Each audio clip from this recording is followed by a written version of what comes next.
حضرت سلیمان علیہ السلام کے پاس ایک موقع پہ ملک الموت تشریف لائے۔ کافی دیر تک بیٹھے رہے اور مسلسل ایک شخص کی طرف دیکھتے رہے۔ جب ملک الموت واپس تشریف لے گئے تو وہ شخص حضرت سلیمان علیہ السلام کے پاس آیا، آ کے عرض کرتا ہے کہ حضور اگر آپ ہوا کو حکم دیں اور مجھے سرزمین ہند میں چھوڑ آئیں۔ حضرت سلیمان علیہ السلام نے ہوا کو حکم ارشاد فرمایا، ہوا نے اس شخص کو اٹھایا اور سرزمین ہند میں چھوڑائی۔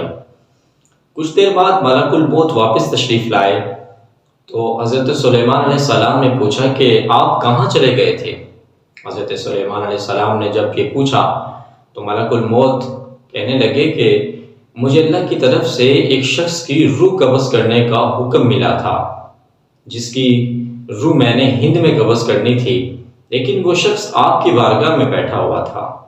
جب میں یہاں سے واپس گیا تو وہ شخص مجھے سرزمین ہند میں اسی وقت موجود ملا جب میں نے اس کی روح قبض کرنی تھی۔